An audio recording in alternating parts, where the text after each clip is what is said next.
Oh, my goodness. And there it is. Wow, gets it in to go.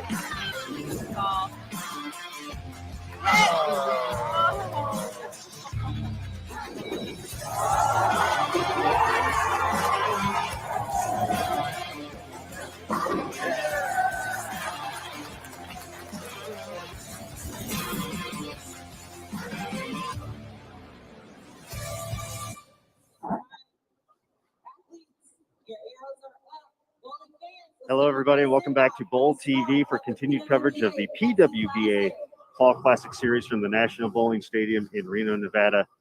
We're getting ready for the Pepsi Classic here, the second event after a phenomenal Reno Classic to kick things off. Stephanie Zavala taking home her third title of the 2021 season. Folks, I'm Aaron Smith, and the guy who is scooching a little bit closer there, Emil Williams Jr. Emil, excited to be back with you for another day here on Bowl TV from the NBS. And new pattern, though. We're going on the longest pattern we'll see this week, 43 feet in length. So after a relatively short pattern at the Reno Classic, 37 feet, up to 43, 6 feet, the difference. But we expect to see fairly high scoring pace. Yeah, I think so. Obviously, a little longer, but I think some of the paths to success might be similar. Even though, obviously 37 foot was considerably shorter. I think that's what they're working on. Talked to some of the reps earlier, and I think some of the bowling balls that have been in use prior to the Reno Classic will still be in play. Some fine tuning, of course, will always be in play as well. And you never know how things ultimately will shape up. But as we get started, that's certainly the look as my glasses continue to fog up here on Bowl TV. Well, the scoring pace is heating up. There we go. There we go. We're here all week. Good Lord. Let's go out to the lanes, though, as we get underway here for game number one. And one player we are going to be taking a look at. And, folks, don't worry. We're going to adjust the scoreboards. No need to panic. The scoreboards will be adjusted shortly. Jason Thomas and Curtis Krueger are already working on that, so they should be changed up in just a moment. But we're going to head to lanes 57 through 60 to take a look at our champion from yesterday, Stephanie Zavala. She's going to be joined by Abby Ragsdale, Wendy Pater Jimenez, and Diana Zagalova. And over on 59 and 60, Summer Jasmine, Julia Bond, Nellie Bloomquist, and Liz Johnson. So a few different styles, a few different rev rates up there as well. So we'll get to see a good variety here in game number one on how this pattern is going to be attacked. We do have coverage available on bowltv.com across every pair in play.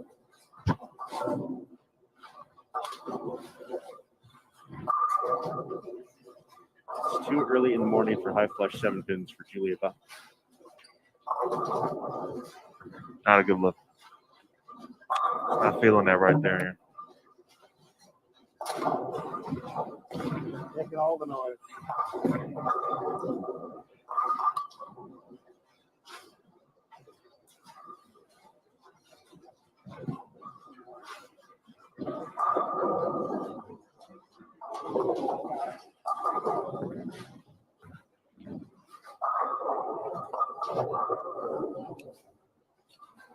It's 43 feet the length. Man, oh man, over the course of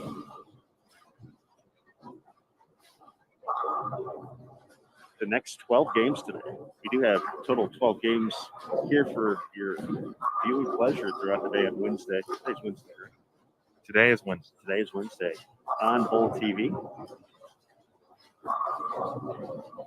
Not only do we have a brand new look to the Player of the Year race,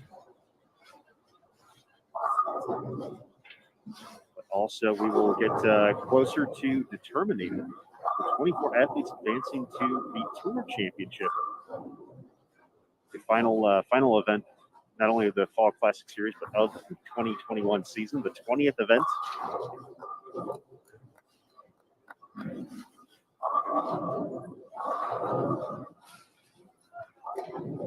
Of course, the opportunity to make the top 5, get a spot on the stepladder finals, which will be broadcast on Halloween.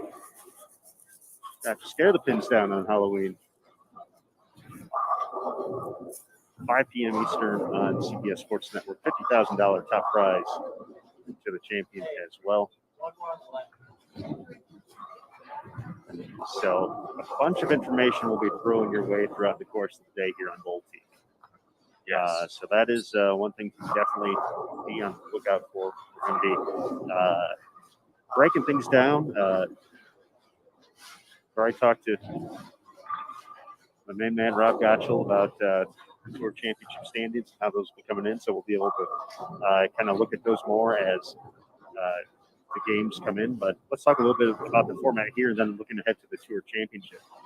As we mentioned, 12 games today, so we have 2 6-game blocks.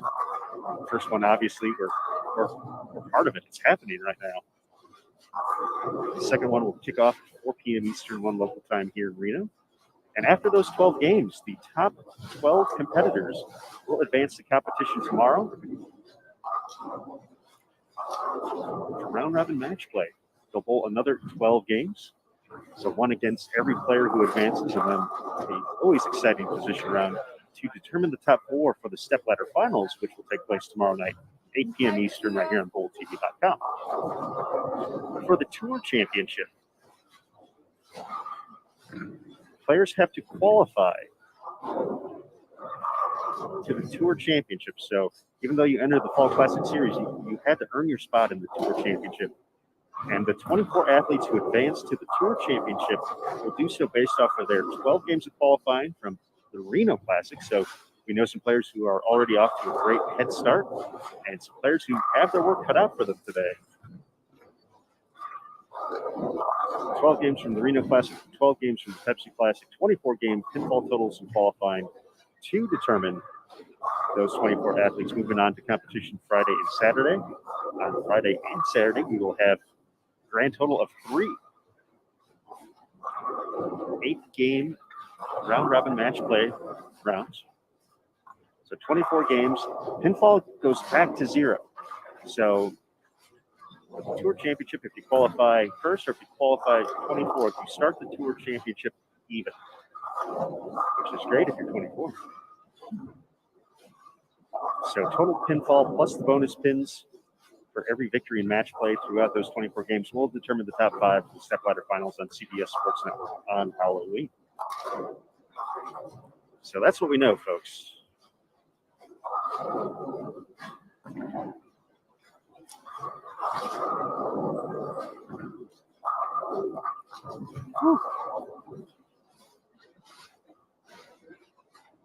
It's rundown.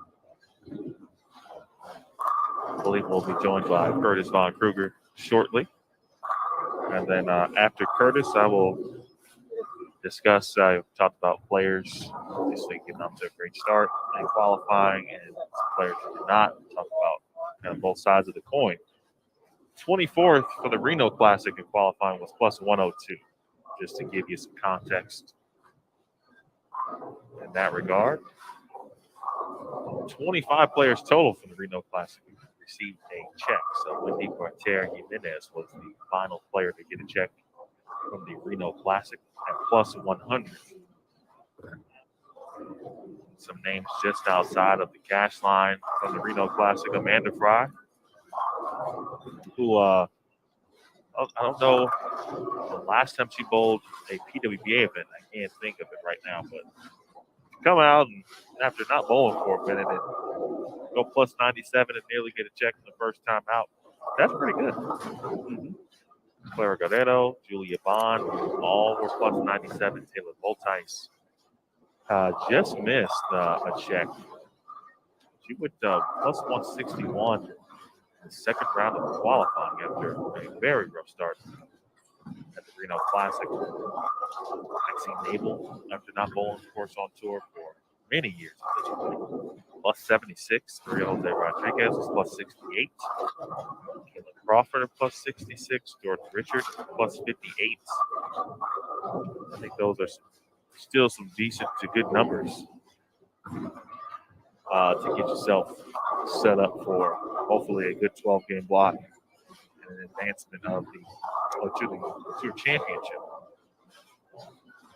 one of the top players in the world, and certainly one of the top players, obviously, on the PWBA Tour. Danielle Mcqueen did not have too much fun. She went minus 35 in the Reno Classic. So there's one player that I fully expect to do a complete 180 today and still get herself into position potentially to make the Tour Championship. It would be Danielle.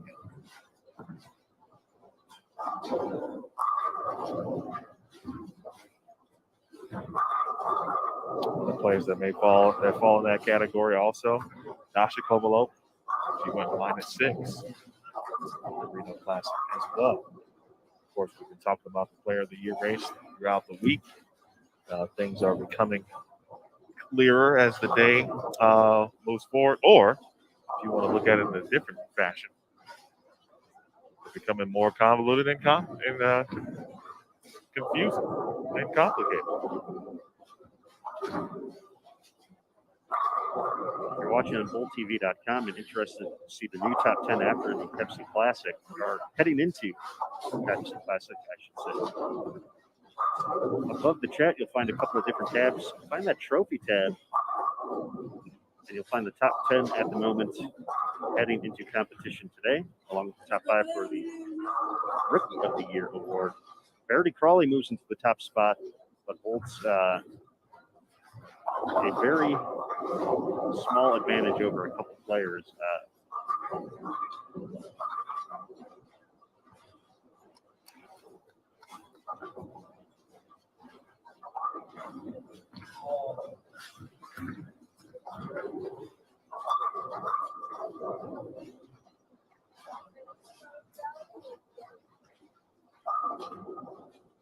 So Verity, closely followed by Shannon O'Keefe, the two-time reigning PWBA Player of the Year. And Dasha Kovalova, Amelia, you mentioned, finished outside the cut at the Reno Classic. She was the points leader heading into the Fall Classic Series, but still very much within the mix. Less than 2,000 point difference between Verity and Dasha. And then a little bit of a separation to fourth. Brianna Cote, the big benefactor of a fantastic performance throughout the Reno Classic. She was the top qualifier, top seed for the bracket. Finished runner-up to Stephanie Zavala. She's now less than 8,000 points.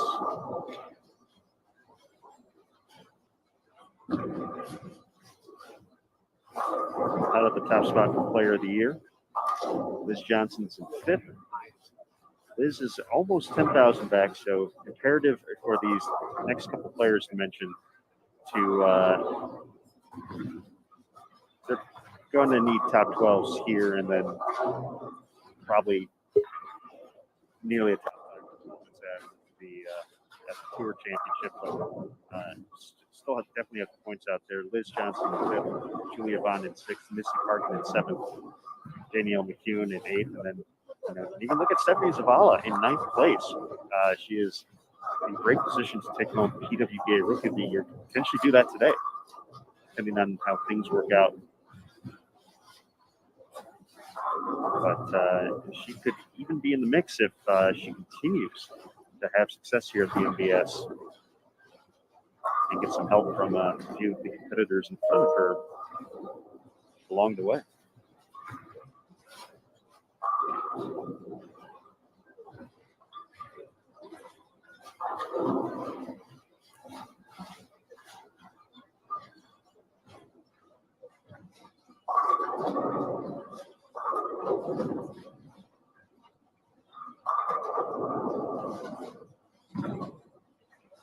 Hello to all the good people watching right now on BoldTV.com and Facebook, Supporter Bowling USBC page, the PWBA Facebook page, as well as the Bold TV YouTube channel.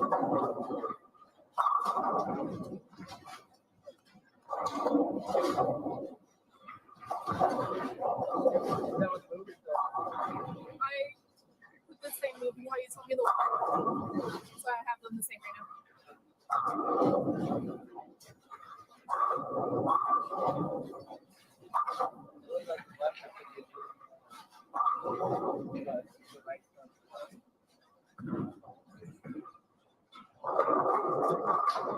See Sal and Jeff.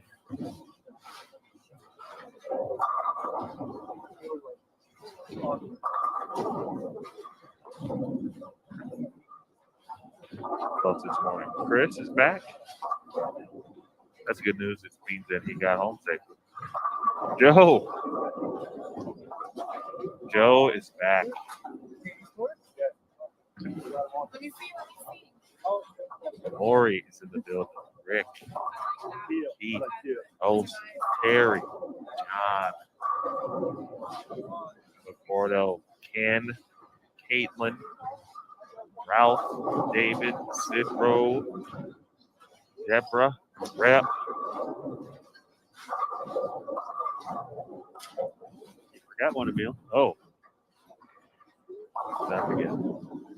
Curtis Von Krueger coming in from the top row. He's got the Stapper jacket and all the lines.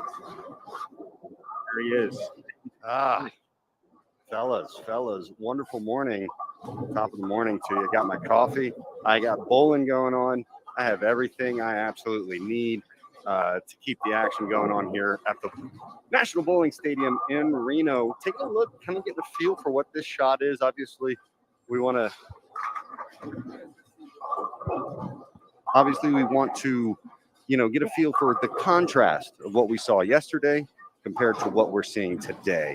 And what I noticed is there seems to be a little more belly, a little more hold in the middle for this shot, which to me is going to allow them to blow this thing open. So my initial inclination, if you will, is that this is going to be a higher scoring pace. I feel like, even last tournament was a pretty high scoring pace, as we know, one of the higher scoring paces we've seen on tour. But this one I still think has the potential to be even higher. I look for the higher rev rate people to have an advantage later as we kind of move through and they can get inside, use the belly, try to get them through the fronts clean, and then be able to get it off the spot down lane. So we'll kind of keep you updated as we move along, but that's kind of what we're seeing out here on the lanes, guys. All right, Curtis, I appreciate that. And important to note, I don't believe Curtis's sideline report segment was not sponsored by anyone in particular, specifically Starbucks there. But if anyone has an in and knows someone at Starbucks who may be able to sponsor not only Bowl TV, but certainly the PWBA Tour, please let us know. Yeah, no, if just somebody could give me some free coffee, we can start there. I'm not selfish. Thanks, KVK. That is Curtis Von Krueger. Talking about this 43-foot lane condition. For those of you asking, those are a couple of people watching on Facebook and YouTube. 43 feet is the distance. 23.9 milliliters of oil.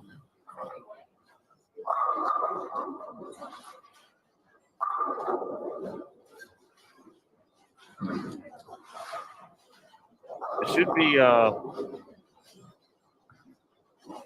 quite playable for all styles.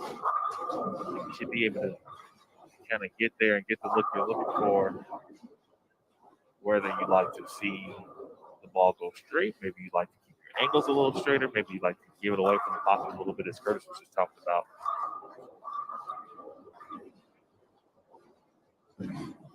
We've got a couple of strings already. Valerie Bercier just started with the front eight. She's had a couple of opportunities this week at specifically, obviously, the Reno Classic, making the top 12 yesterday. And Liz Colkin, who put on a nice run. I feel that the back half of the Reno Classic qualifying block to just miss the top 12. She has gone strike and 7, next 7. Yes.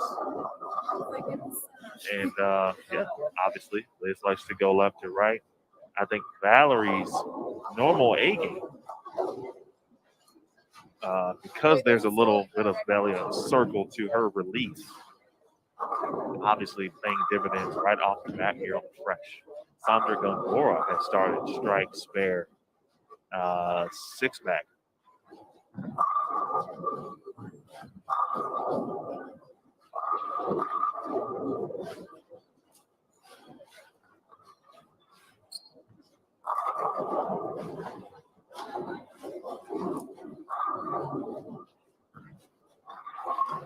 I think, as Curtis mentioned, hold, and that hold is always the bowler's best friend. I feel like I pitched it and I got Everybody likes to see a little hold. Definitely need some holding on the offense. On the offense. Those penalties, holding penalties, are the only, bowling. The only ones that are acceptable. They generally don't cost you 15 yards. They actually probably save 15 yards when you get some holding. Bowling. Is that right? How about that? Coach, just quickly as we talked about Valerie, she wasn't able to strike in the 9th frame, but still 278 out there over on 69 and 70. So, as Curtis mentioned, some opportunity for some big scores, and a few of the players we've mentioned, as you alluded to, Emil, definitely don't mind opening up their ankles between Valerie Wiskolkin and Sandra Gongora. A lot of nice games all around the house. There's going to be obviously a couple players who are going to be finding themselves a little bit farther back here after game one, but a lot of opportunities here for 220, 230s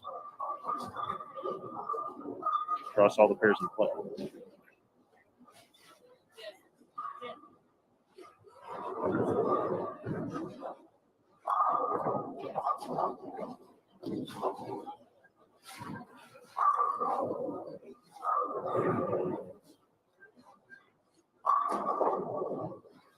Stephanie Zavala clean after the open in the first. Put herself in rarefied air yesterday with her victory. The last player to win 3 titles as a rookie in a professional women's bowling tour. The great, the legendary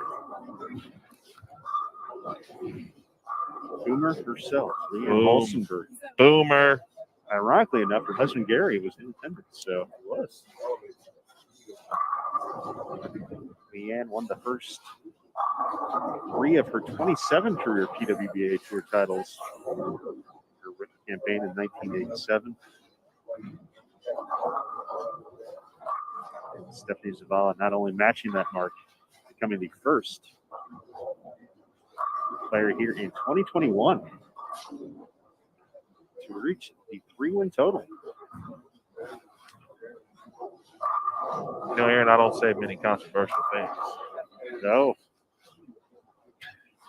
Is this going to be about the Bulls winning the championship because they started 4-0? No, but everyone, well, I shouldn't say everyone, but if you want to get on the Bulls bandwagon right now, I'll give you a little bit. Because right now, Aaron, the Bulls are undefeated. Never lost. Never lost. Words of the great LeVar Ball. But no, that was not what I was going to say. I alluded to this yesterday, just more of as a talking point, so to speak. Get out of there, man. Something to think about. And this was before Stephanie won last night. And now it's, I went right back to it last night after she won. Well, I wonder what this, if there was a vote, what it really would look like now at this point. She certainly earned the not that she needed it. I think she has now earned certainly all the respect from the rest of the bowling community and certainly the tour. And that was something she had talked about in, we're going to be posting a video interview from after the victory here in just a little bit on our social media channels. But when I talked to her for the story on PWBA.com as well, you know, it sounds like there may have been some doubters out there on the out there on Stephanie Zavala and her success in the PWBA Tour so far. And if you needed another point to make sure it wasn't a fluke. I mean, 1 title, that's a pretty good start. 2 titles, definitely not a fluke. 3 titles, come on. She is quickly becoming a bona fide superstar out here on the PWBA tour. All those doubters out there, shame on them. Yeah, I mean, and she mentioned it a little bit in the her video interview last night too, and kind of echoed that sentiment. I'll never forget when Josie Barnes won her second title. And she said that first one is great, but the second one really kind of validates what you believe as a player, because the self-doubts do come in. Was it a fluke? Can I do it again? And then when you get to that second one, it's like, absolutely, I know I can do this. This is where I belong. But yeah, 3 is, she's now leading the tour in that category. Mm-hmm. She's got, that was her 5th championship round appearance last night, with 2 events left here this week. And it's a long shot, and a lot of things would have to go right to, but she did move up, of course, in the player of the year situation. She's still several points back before it can be a real conversation. But last night was enough to even throw it out there. And she actually talked a little bit about that too. So be sure to catch that on PWBA social channels if you haven't already.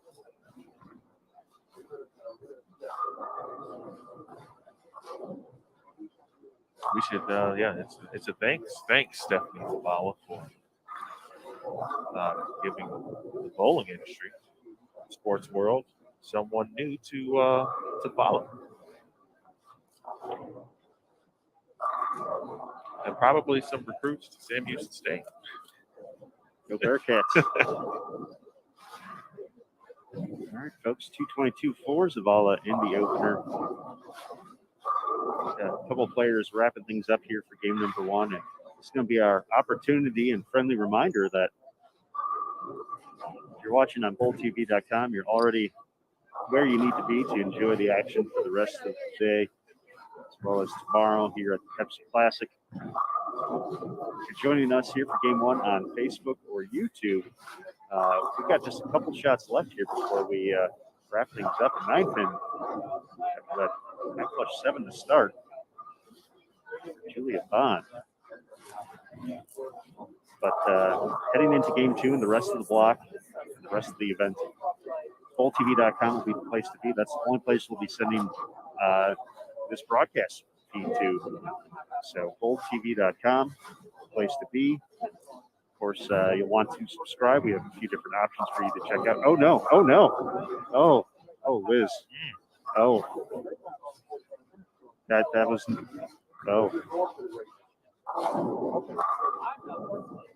That was nearly some sour apples. Oh, 8:29 in the morning. Oh, that is, yeah. That was bad. It definitely. That's the goat. It definitely was looked a little off. That 5-pin was funny. That's the only reason. But don't see that one every day from the great Liz Johnson. Unfortunately, it's open to conclude her game at 2:09. But a few different price points to come in at if you would like to subscribe and check out the action here and support the PWBA Tour. If you want to buy an event ticket, just like if you want to go watch the Bulls play their next opponent, you can purchase that on Bowl TV as well. $8.95 for the Pepsi Classic. We do have a event bundle available as well, $19.95. Get you through the rest of the way here on BowlTV.com. Did you say to watch the Bulls next opponent? Well, I mean, if you want to go, if they're at home, if they're at the United Center, it's like that. All right. You got to buy a ticket to go watch. I'm digging it. You got to buy a ticket to watch. Watch the live action. So we have those options to check out, and of course our ongoing annual and recurring monthly subscriptions, $79.95 and $9.95 for those. With the recurring subscriptions, however, you do get full access to the site. So if you miss any action along the way, we have our archive section with the entire 2021 PWBA Tour season available. Of course, all the on-demand content as well. So BoldTV.com, the place to be to check all of that out. And with the conclusion of game number 1 here, we are going to take a quick reset to get ready for game 2 and the rest of the block. So, folks, everybody hang tight. We'll be right back here on Bold TV for the PWBA Pepsi Classic game number 2, round 1 of qualifying. We certainly hope to see you over at boldtv.com. We have a great chat community, and there's giveaways as well. Not right now, folks. Chat's popping too. It is, always. But be sure to check it out. We hope to see you. Say hello if you do swing on by. For right now, quick refresh. Game 2 coming up next here on Bold TV on the Pepsi Classic.